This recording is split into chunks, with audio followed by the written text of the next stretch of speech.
Merci Seigneur pour ce privilège béni que tu nous accordes, celui de pouvoir nous approcher de toi pour te parler et surtout entendre ta voix nous parler. Encore une fois, nous sommes en ta présence. Nous avons fait monter vers toi nos tribus de louanges, d'action de grâce et de reconnaissance. Nous avons fait monter vers toi nos requêtes. Et maintenant, nous sommes convaincus que tu as à nous parler. Parle-nous, Seigneur. Que ta parole nous sanctifie au nom de Jésus. Amen. Hier soir, nous avons vu, si vous avez une très bonne mémoire, comment entrer dans le plan du salut. Comment entrer dans le plan du salut. Et combien d'étapes avons-nous vu? Trois étapes. La première, c'est croire. Croire. Et avant, j'aimerais voir les amis qui sont avec nous pour la première fois, avant d'aller plus loin. Les amis qui sont venus, alors pas ici à Bethany pour la première fois, mais les amis qui nous visitent là pour cette série de conférences, voilà, pour la première fois. J'aimerais les voir. Très bien, gloire à Dieu, gloire à Dieu, gloire à Dieu. Je suis très content de vous accueillir. Il y en a d'autres qui sont plus timides que moi. Je suis très timide, qui ne veulent pas se lever la main, mais comme si il y a des visages que je vois pour la première fois. Pas pour la première fois? Ok. Peut-être que c'est moi qui n'ai pas eu une mémoire fidèle. Ok. Donc nous avons vu qu'il y a trois pas à faire, trois étapes à franchir pour entrer dans le plan de Dieu, le plan du salut. La première étape, le premier pas à faire, c'est croire. Croire que Jésus est le Messie. Celui que Dieu, que le Père a oint pour racheter l'humanité. Et l'apôtre Pierre l'a bien dit dans Acte 4, verset 12, il n'y a de salut en aucun autre, car il n'y a aucun autre nom qui a été donné parmi les hommes par lequel nous devions être sauvés. Jésus et Jésus seul. Jésus et Jésus seul. Jésus et Jésus seul. Un seul Christ. Il n'y a pas deux Christ. Il n'y a pas trois Christ. Il n'y a qu'un seul Christ. Et ceux qui vous disent que vous aussi vous pouvez devenir un Christ, ils sont en train de vous mentir. Ils ne font que répéter l'adversaire, le diable. Il n'y a qu'un seul Christ, c'est Jésus et Jésus seul. Loin, le Messie, le Christ, Jésus et Jésus seul. Et c'est en lui seul que nous pouvons avoir le salut. Amen. Il faut croire que c'est lui le Messie. Il a pris sur lui nos iniquités, nos péchés. D'accord? Et il en a subi le châtiment. De telle sorte que nous tous qui acceptons Jésus comme notre sauveur, eh bien, nous sommes libérés du châtiment, de la mort éternelle du péché. Libérés.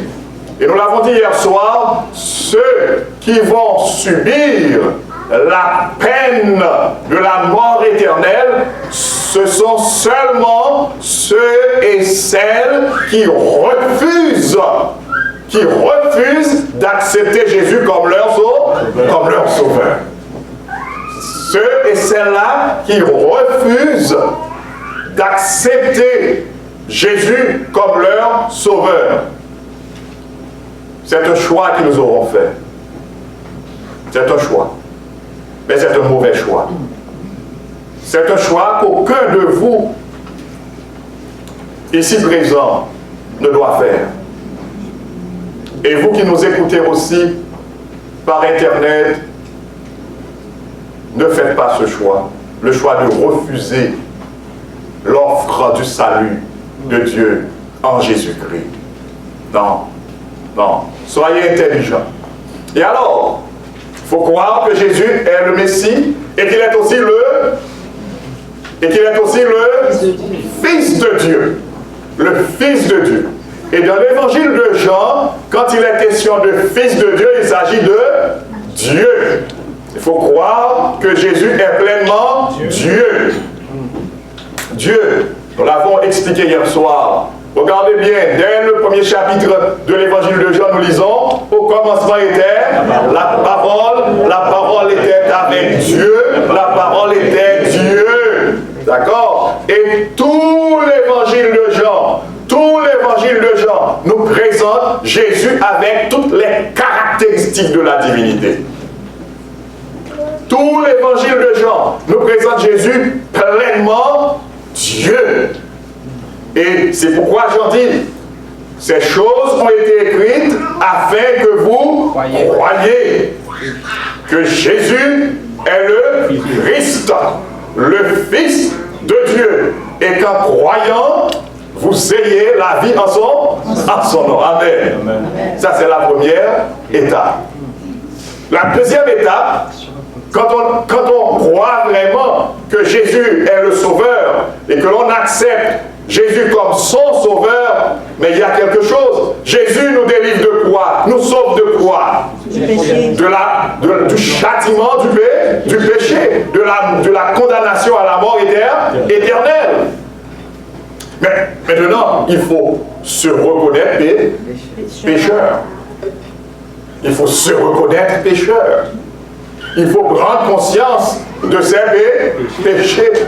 Et alors, replaçons tout ça dans le cadre du grand plan du salut, surtout du grand conflit cosmique. Vous pouvez comprendre quand vous lisez des livres aujourd'hui, quand vous écoutez des conférenciers aujourd'hui, qui vous disent qu'il n'y a pas vraiment de péché.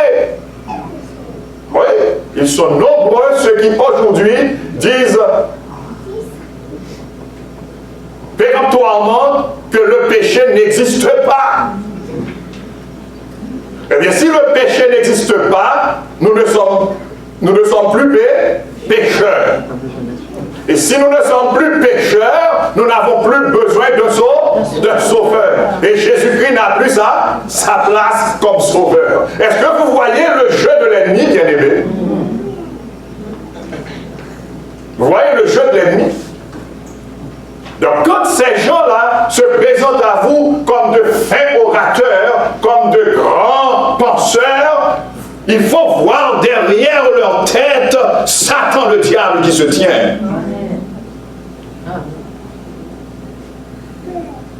Oui, il faut voir Satan, le diable, qui se tient derrière eux.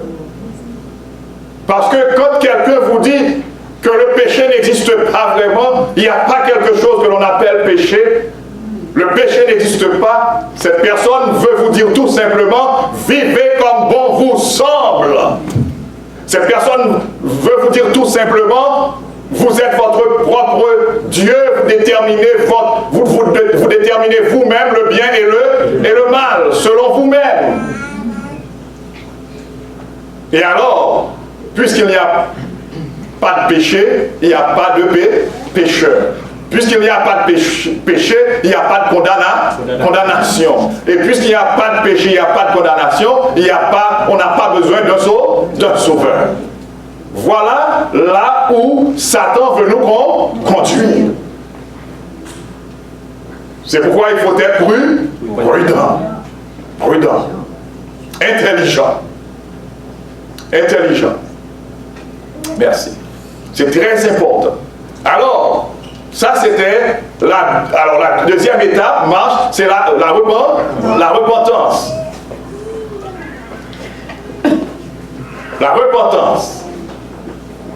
Donc, quand on se reconnaît pécheur, on sait qu'on a offensé Dieu parce qu'on a transgressé sa loi. Pourquoi disons-nous qu'on a transgressé sa loi? C'est parce que, d'après 1 Jean 3, verset 4, le péché est la transgression de la loi. C'est la définition biblique du péché. Bienvenue. C'est la définition biblique du péché. Le péché est la transgression de la loi. Donc, maintenant, on doit regretter de tout son cœur.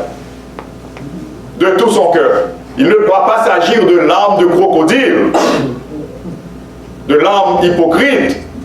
On doit prendre conscience vraiment qu'on a offensé Dieu et que c'est à cause de nos péchés que Jésus a été mis à mort.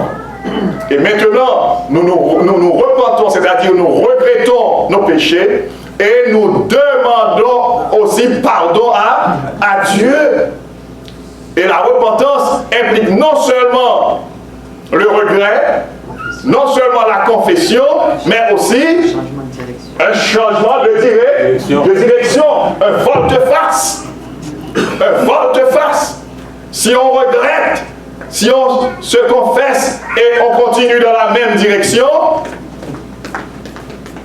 peine perdue. Peine perdue.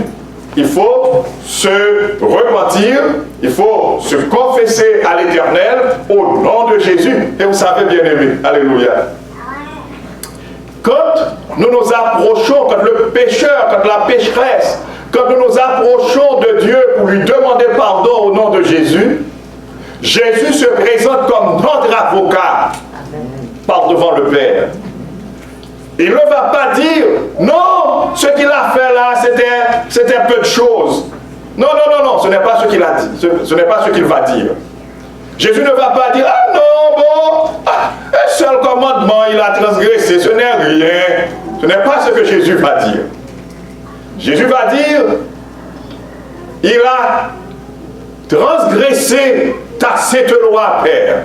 Il a péché. Elle a transgressé ta sainte loi, Père. Elle a péché. Il ou elle mérite la mort éternelle. Mais moi, j'ai déjà pris cette mort à sa place. Alléluia. J'ai déjà pris cette mort à sa place. Et laissez-moi vous dire, quelle que soit la couleur, quelle que soit l'intensité, je ne sais comme quelle que soit la densité de vos péchés, eh bien le sang de Jésus est assez efficace pour les effacer. Amen. La troisième étape, c'était le baptême. Le baptême. Le baptême. Le baptême. Baptême vient du verbe grec baptizein qui signifie plonger dans l'eau. Plonger dans l'eau. Et nous avons vu dans Romains 6, plonger. Et ce geste-là, c'est un symbole profond. Ce symbole a un sens très profond. Cela veut dire, on est enseveli. On est mort. Mort. Mort pour le péché. Quand on dit mort pour le péché, pas mort pour sauver le péché. Non. Mais, c'est-à-dire, on n'existe plus pour le péché. On n'existe plus pour le péché. On n'existe plus pour l'auteur du péché. Qui est l'auteur du péché? Satan le diable. Et écoutez bien, ça se fait réellement. Satan est obligé d'effacer le nom du pécheur, de la pécheresse, repentante. Satan est obligé d'effacer son nom de ses registres. Amen.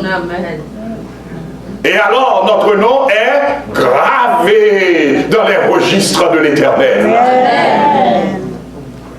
C'est extraordinaire. C'est extraordinaire. Et ils sont nombreux, ceux qui ont fait des expériences extraordinaires dans ce sens. Peut-être qu'avant la fin des 3 semaines, on aura une séance de témoignage. Et sans doute, ils sont nombreux, ceux qui voudraient bien partager avec vous leur témoignage. Il y en a qui ont fait de très grandes expériences avec Dieu. Leur baptême a eu un sens extraordinaire pour eux. Extraordinaire pour eux. Donc, quand on est plongé dans l'eau, on est enseveli, c'est la mort. Et quand on sort de l'eau, on est ressuscité. On est ressuscité. Et maintenant, on est ressuscité avec Christ. Désormais, on ne vit plus pour le péché. On ne vit plus pour l'auteur du péché. On ne vit plus même pour soi-même. On vit pour Jésus-Christ. Amen. On vit pour Jésus-Christ. Alléluia.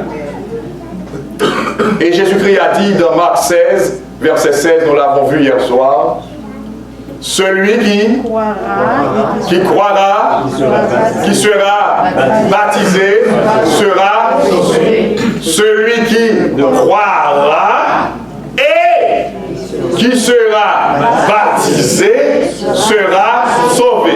C'est une équation. C'est une équation. Baptême plus. Alors, croire plus baptisé égale sauvé. Et si on enlève le baptême, on ne peut pas croire vraiment sans accepter de se faire baptiser. Vous voyez? C'est comme quelqu'un, écoutez bien. Si je dis à ma femme chaque jour, chérie, je t'aime, et puis en même temps, oh, je t'aime, quel sens a ces je t'aime? Quel sens a ces je t'aime? Ce sont des je t'aime qui sortent des lèvres, mais qui n'ont aucun sens. C'est la même chose. Si l'on dit que l'on croit, on dit, oh Jésus, je crois en toi, oh Dieu, oh mon Dieu, oh mon Dieu, je crois en toi. Et puis, on refuse de se faire baptiser, comme Jésus l'a dit, eh bien, on est en train de se moquer de l'Éternel. Et l'apôtre Jacques dit, on ne se moque pas de Dieu. On ne se moque pas de Dieu. Ce qu'un homme aura semé, il le moissonnera aussi. On ne se moque pas de Dieu. Donc, si on croit, celui ou celle qui dit qu'il ou qu'elle croit, doit se faire baptiser au nom de Jésus. Et nous avons souligné aussi que, écoutez bien le discours de Jésus-Christ. Celui, alors, quand on dit celui, pas seulement, on pourrait dire aujourd'hui celui ou celle. Ok, jusqu'à maintenant, il y a des auteurs qui utilisent seulement le masculin, mais seulement ils précisent que c'est pour économiser du temps. Et aussi de l'espace. Ok, donc quand Jésus a dit celui qui croira, c'est celui ou celle qui croira. On est d'accord? Ok. Pour recevoir le baptême, quelle est la première condition à remplir? Il faut croire. Il faut être en mesure de croire. Il faut être en mesure de croire. Dites-moi par exemple quelques groupes d'humains qui ne peuvent pas croire, qui sont dans l'impossibilité de croire, pas qui refusent de croire, des gens qui sont dans l'incapacité de croire, qui ne peuvent pas croire, qui sont incapables de croire. Un handicapé mental par exemple, très bien. Un bébé, un enfant qui n'a pas encore atteint l'âge de raison par exemple. D'accord? Si par exemple en tant que ministre de l'évangile, je rencontre un handicapé mental à travers les rues, je le prends et je lui dis, allons, je vais te baptiser, lequel de nous deux sera le plus handicapé alors? La personne qui lui demande d'aller. Ok? Parce que la Bible nous dit, d'abord il faut croire. Il faut pouvoir croire. Vous avez parlé des enfants aussi. Donc, Il y en a parmi vous sans doute et qui ont reçu le baptême, entre guillemets, et ce sont leurs parents, ce sont vos parents qui vous ont dit, vous avez reçu le baptême, vrai ou faux? Il n'y en a pas parmi vous là qui ont reçu le baptême, qui ont reçu un baptême entre guillemets, et ce sont vos parents qui vous ont dit que vous avez reçu le baptême. Parce que vous n'étiez pas conscient. Vous ne pouviez pas comprendre, voir, croire. Et alors, est-ce que vous pouvez dire que vous avez reçu le baptême de Jésus-Christ? Non. Non. Impossible. Impossible. Donc, bien aimé, j'aimerais approfondir ce sujet avec vous en attirant votre attention sur une rencontre extraordinaire que nous retrouvons dans Jean chapitre 3. Jean chapitre 3.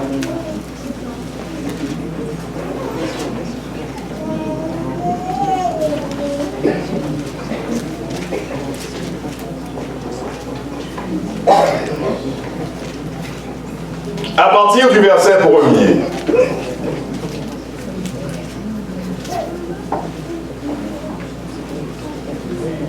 Jean chapitre 3, à partir du verset 1er.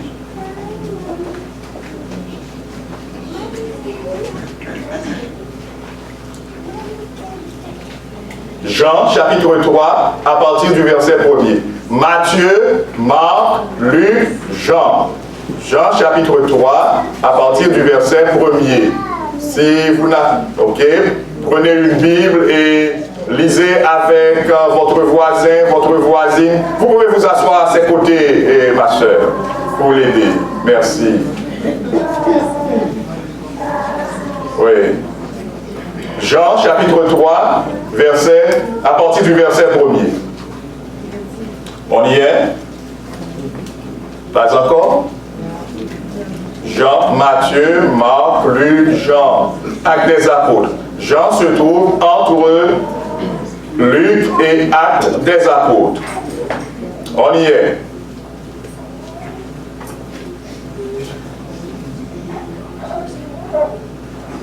Ok. Bien. Qu'est-ce que nous lisons, bien-aimés? Mais il y eut un homme d'entre les pharisiens nommé Nicodème, un chef des Juifs, qui vint lui auprès de Jésus de nuit et lui dit, Rabbi, nous savons que tu es un docteur venu de Dieu. Amen. Car personne ne peut faire ces miracles que tu fais si Dieu n'est avec lui.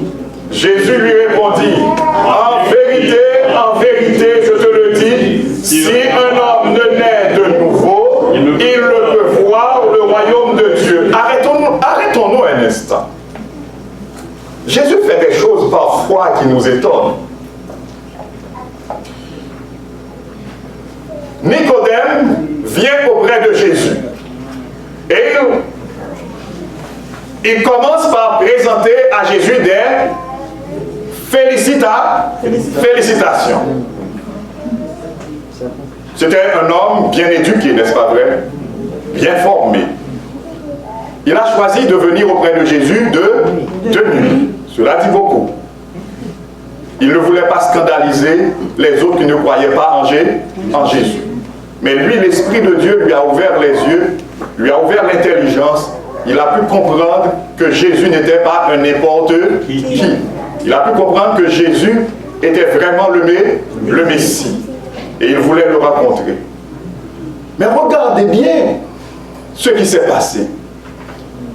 Jésus répond, il coupe le fil de la pensée de Nicodème. C'est comme si Nicodème est au nord et Jésus, lui, il fait un détour, je ne sais de combien de degrés, et il va en quelque chose d'autre. Qu'est-ce que cela nous dit? C'est comme si Jésus voulait dire à Nicodème, écoute mon fils, nous n'avons pas de temps à perdre. écoute mon fils, il n'y a pas de temps à perdre. Tu es venu pour quelque chose que peut-être tu ne sais même pas. Et moi je connais tes besoins. Et je vais directement au but. Et le but c'est, Nicodème, écoute, je te le dis. Si un homme ne naît de nouveau, il ne peut voir le royaume de Dieu. Nicodème, je vois ton cœur. Nicodème, je sais que tu es sincère. Tu es un homme de bien, tu es sincère et tu cherches le royaume de Dieu.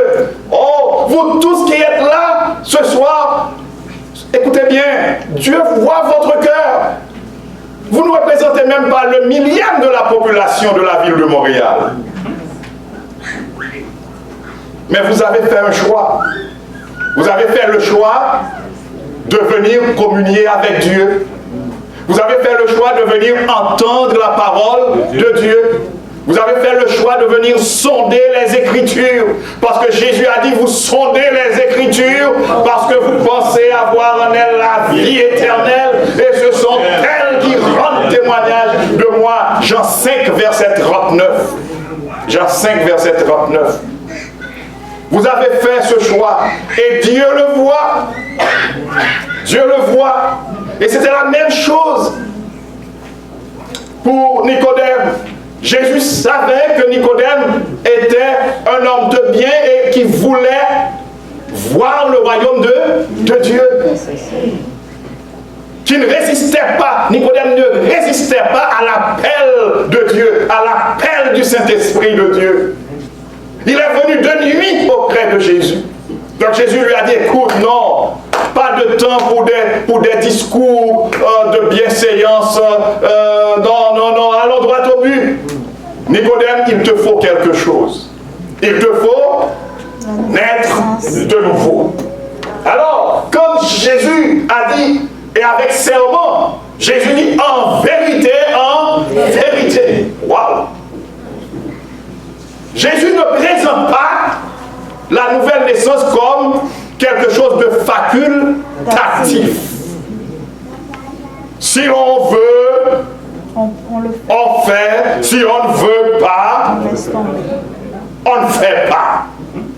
Jésus présente la nouvelle naissance avec serment. Serment. En vérité. Et c'est le plus grand serment que l'Éternel puisse prononcer. Le plus grand serment. En vérité. Jésus dit en vérité, Nicodème, je te le dis, si un homme ne naît de nouveau, il ne peut voir le royaume de Dieu. Il n'y a pas d'autre moyen. Ce n'est pas une alternative. Si on ne réussit pas par cette branche, on réussira par cette autre branche. Non, il n'y a qu'une option. Une seule option. La nouvelle naissance. Oh, bien que Nicodème fut un grand docteur ici un enseignant, un grand professeur, aujourd'hui nous dirions un grand professeur de théologie, Nicodème ne pouvait pas comprendre. Il a dit à Jésus, non maître, entendons-nous, à mon âge, je dois retourner dans le sein de ma mère et naître de nouveau. Nicodème lui dit, comment un homme peut-il naître quand il est vieux, maître? Je ne comprends pas. Peut-il rentrer dans le sein de sa mère et naître? Jésus reprend. Et il reprend encore avec le serment. Oh. Jésus reprend encore avec serment. Jésus reprend avec serment. Ce qui veut dire, il n'y a pas d'autre moyen. Pas d'autre moyen. Écoute, Nicodème, bon, ok, je vois, tu ne comprends pas. Eh bien, si tu ne le fais, si tu ne veux pas passer par ce chemin, tu peux passer par tel autre chemin. Non, non. En vérité, et c'est en vérité, je suis convaincu que Jésus est en train de les faire sonner maintenant dans nos oreilles. Jésus est en train de répéter, c'est en vérité dans mes oreilles, dans les oreilles de chacun de nous ce soir.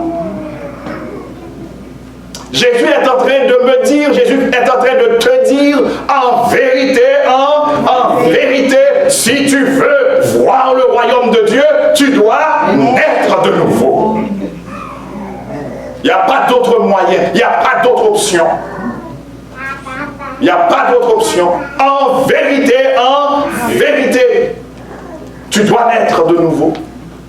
Et Jésus va répondre à Nicodème, en vérité, je te le dis, si un homme ne naît d'eau et d'esprit, il ne peut entrer dans le royaume de Dieu. Il y a une progression dans le texte ici. Vous l'avez remarqué sans doute. Dans le premier, en vérité, Jésus a dit tout court, il faut naître de nouveau. Et Nicodème n'a pas compris. Dans le deuxième, en vérité, Jésus fournit des explications. Comment naître de nouveau? C'est en naissant d'eau et d'esprit. Exactement ce que l'apôtre Pierre et les autres disciples ont répondu le jour de la Pentecôte aux gens qui leur avaient demandé, hommes frères, que ferons-nous? Qu'est-ce qu'ils ont répondu? Repentez-vous et que chacun de vous soit baptisé au nom de Jésus-Christ. Ça, c'est la naissance d'eau. Que chacun de vous soit baptisé au nom de Jésus-Christ. Acte 2, verset 37-38. Que chacun de vous soit baptisé au nom de Jésus-Christ pour le pardon de vos péchés. Parce que si l'on ne se repent pas, si l'on ne reçoit pas le baptême d'eau, on va rester avec le fardeau de ses péchés. C'est ce que Jésus voulait faire comprendre à Nicodème. Nicodème, je te le dis en vérité, tu dois naître d'eau et d'esprit. Parce que remarquez bien dans Acte 2, verset 38, nous l'avons lu, repentez-vous et que chacun de vous, vaut mieux qu'on lise. Acte 2, verset, restez et mettez quelque chose pour marquer Jean 3, et puis nous faisons un pas. Acte vient directement après Jean. Acte 2, verset 37-38. C'est juste quelques pages après Jean. Qu'est-ce que nous lisons, s'il vous plaît? Après avoir entendu ce discours, ils eurent le cœur vivement touché et ils dirent à Pierre et aux autres apôtres, hommes frères, que ferons-nous? Que ferons-nous pour être sauvés? Que ferons-nous pour fuir le châtiment de la mort éternelle du péché? Que ferons-nous? Pierre leur dit, repentez-vous et que chacun de vous soit baptisé au nom de Jésus-Christ pour le pardon de vos péchés et vous recevrez le don du Saint-Esprit. Amen. Il y a la part de l'homme. Quelle est la part de l'homme dans l'affaire? Se repentir, se faire baptiser. Et l'autre partie, c'est qui est-ce qui va s'en occuper? Dieu lui-même. Dieu lui-même. Repentez-vous et que chacun se fasse baptiser pour le pardon de vos péchés. Et vous recevrez le don du Saint-Esprit. Amen. Le Saint-Esprit est un don de Dieu. Et vous recevrez le don du Saint-Esprit. Bien-aimés, peut-être l'image n'est pas trop claire. Est-ce que vous voyez un enfant ou un adulte, un vieillard ici? Vieillard. Ah, vous avez de bons yeux. Et à côté de lui, qu'est-ce que vous voyez? Qu'est-ce que vous voyez? Un livre ouvert. Vous avez, il y a un livre. Comment voyez-vous ce livre? Un livre tout neuf, c'est ça? Ancien. Ancien. Et avec les pages, il y a des écritures, n'est-ce pas vrai? Oui. Ok. Alors, imaginons un petit peu. Tout ce qui est ici, tout ce qui est écrit dans ces pages, ce sont des péchés. Péchés de la première à la dernière page.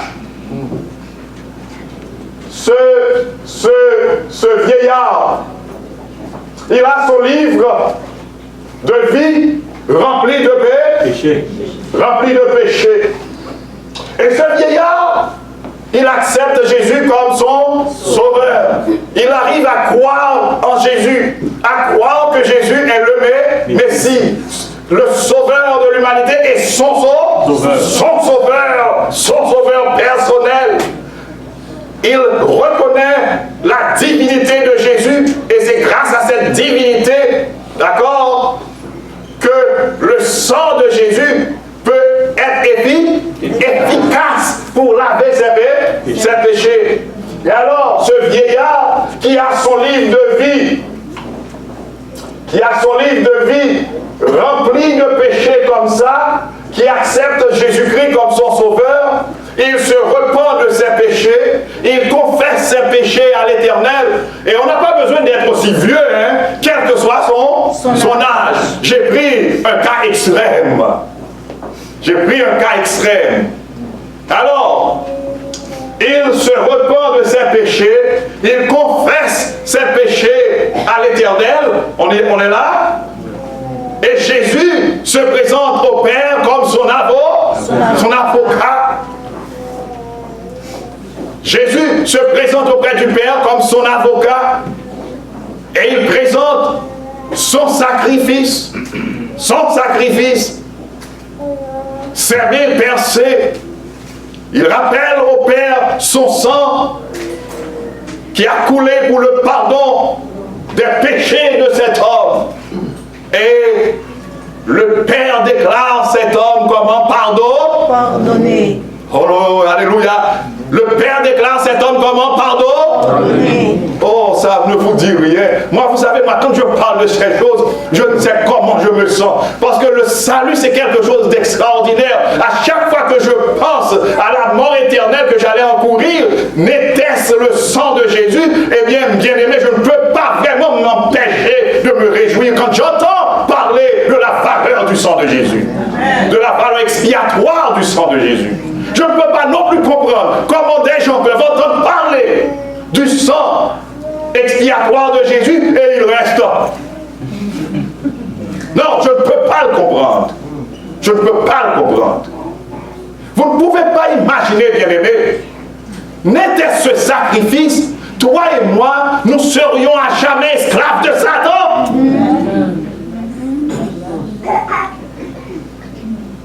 Nous n'allions jamais avoir l'espérance de la vie éternelle. Nous aurions simplement entendu parler qu'il y avait un jour des gens qui vivaient heureux dans un paradis, mais le paradis n'allait plus exister pour nous. Mais grâce au sacrifice de Jésus, toi et moi aujourd'hui, nous pouvons vivre avec l'espérance de la vie éternelle. Comment ne pas se réjouir? Je vous le dis en vérité, Dieu ne peut pas nous comprendre.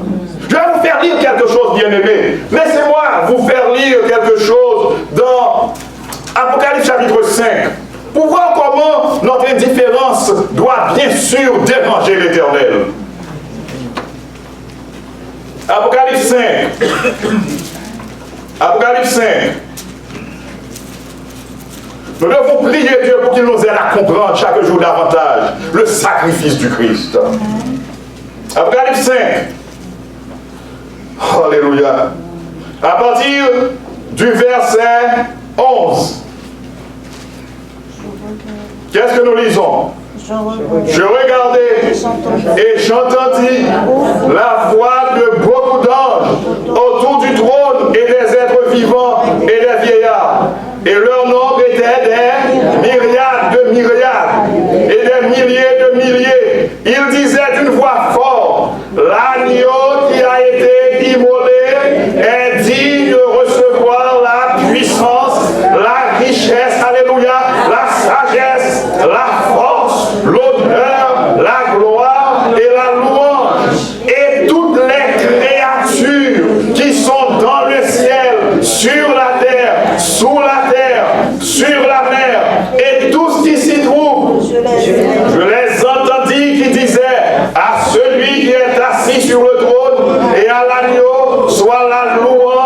la gloire, la louange, pardon, l'honneur, la gloire et la force au siècle des siècles. Amen. Amen. Bien-aimés, et les 4 êtres vivants disaient Amen. Au verset 11 et 12, et surtout le verset 12, il disait d'une voix forte, l'agneau qui a été immolé est digne de recevoir la puissance, la richesse, la sagesse, la force, l'honneur, la gloire et la louange. Écoutez bien, l'agneau immolé c'est qui ici? Jésus. L'univers adore Jésus. Pourquoi? Pour le sacrifice. Parce qu'il s'est immolé. Pour racheter qui? Pour racheter toi et moi. Pour racheter les hommes. Les êtres qui n'ont pas péché louent Jésus. Les êtres qui n'ont eu rien à voir en réalité avec le péché. Ils sont en train d'exalter Jésus. Parce que Jésus s'est immolé pour sauver les hommes. Et nous, les principaux intéressés, cela ne nous dit rien. Même nous qui sommes à l'église, on nous parle de sacrifice de Jésus, du sacrifice du calvaire.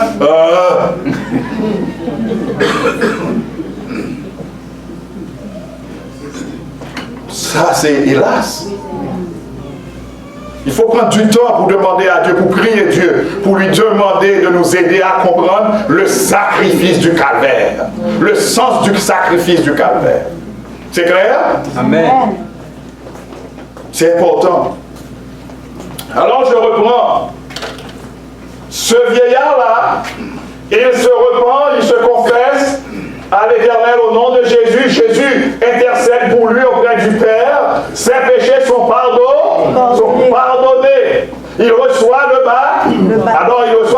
Il faut le dire, il reçoit le baptême. Est-ce qu'on voit qu'on est en train de verser un petit peu d'eau sur la tête de quelqu'un ici? Non. Et on est en train de plonger, n'est-ce pas vrai? Plonger dans l'eau, ça c'est le baptême biblique. Le baptême biblique. Et si c'est un petit peu d'eau qu'on a versé sur ta tête, sur votre tête, vous n'avez pas encore reçu le baptême. Je regrette de devoir vous le dire. Mais par amour, je ne peux pas ne pas vous le dire. Je ne peux me garder de vous le dire, parce que si je ne vous le dis pas, je suis méchant. Je suis méchant. Je dois vous dire la vérité pour que vous puissiez prendre de bonnes décisions. De bonnes décisions. Alors, plongez dans l'eau, et voilà, cette personne-là, elle se relève maintenant de l'eau, et ceux qui l'accompagnent là sont très contents, ils sont très heureux. Alléluia. Par exemple, dans Acte 8, vous allez voir, et généralement, quand on a fini de recevoir le baptême, on est envahi d'une joie indicible. Alléluia. Et samedi prochain, ils sont nombreux ceux qui vont faire cette expérience-là. Alléluia. Samedi prochain à 3h. C'est un rendez-vous extraordinaire avec le ciel.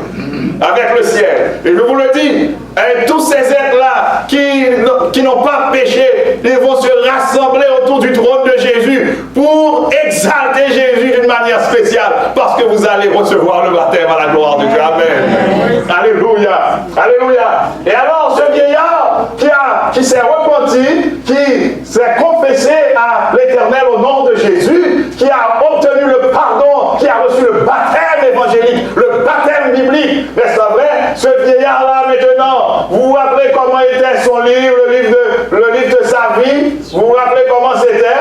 Voici comment c'était. Rempli de péché, sali de péché, souillé de péché.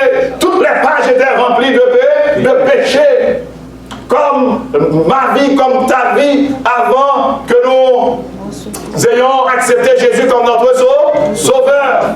Nous et puis, à la fin de ce livre, c'était importé comme conclusion condamné. Maintenant, allons, ce vieillard, il a reçu le baptême biblique. Et qu'est-ce qui se passe? Comment est son livre maintenant? Le livre, comment est son livre maintenant? C'est propre. Comment? C'est propre. Toutes les pages de son livre sont vierges, Ça, c'est un mystère. Parce que Jésus a effacé tous les péchés qui souillaient le livre de sa vie. Un vieux, on pourrait prendre n'importe quel exemple. Voyez, ce pourrait être moi ici, n'est-ce pas vrai? Ce pourrait être moi, ce pourrait être toi. J'ai pris ce cas extrême, mais on pourrait avoir un jeune, un adulte ici. Mais remarquez bien, le livre est vierge. C'est comme si l'homme venait de naître. C'est comme si l'homme venait de naître. Il n'y a pas de différence entre lui spirituellement et ce bébé. Le livre de vie du bébé est propre, vierge, propre. Rien n'est écrit dessus. Rien n'est écrit là-dedans. Rien. Regarde cet innocent. Pas innocent dans le sens québécois. Regarde. Combien de péchés a-t-il déjà commis? Aucun. Par la grâce de Dieu, aucun. Donc le livre de sa vie est propre, vierge. Et c'est dans ce même état que se retrouve ce vieillard qui s'est repenti, qui s'est confessé à l'Éternel au nom de Jésus, qui a reçu le baptême biblique, qui est en quelque sorte né de nouveau. Amen. Parce qu'il s'est repenti, il s'est confessé à Dieu, il a demandé pardon pour ses péchés à Dieu, il a reçu le baptême. Et le baptême biblique. Et bien maintenant, le livre de sa vie est propre. C'est comme s'il venait de naître. Et maintenant, voyez, Dieu donne son Saint-Esprit. Alléluia. Ça s'appelle comment? Ça s'appelle comment? Nouvelle naissance. Ça s'appelle comment? Nouvelle naissance. Nouvelle naissance spirituelle. Nouvelle naissance. On est né de nouveau. Et sans cette nouvelle naissance, que l'apôtre Paul appelle dans ses écrits justification, il est impossible d'entrer dans le royaume de Dieu. Sans cette nouvelle naissance, il est impossible. Littéralement impossible. Pourquoi dis-je littéralement impossible? Je sais que vous êtes très intelligent. Pourquoi dis-je littéralement impossible?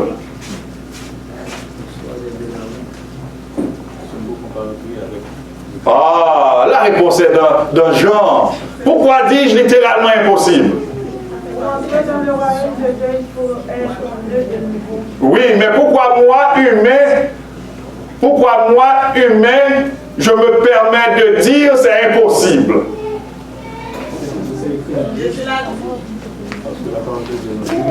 Jésus a fait serment. Amen. Jésus l'a dit avec serment. Jésus l'a dit avec serment.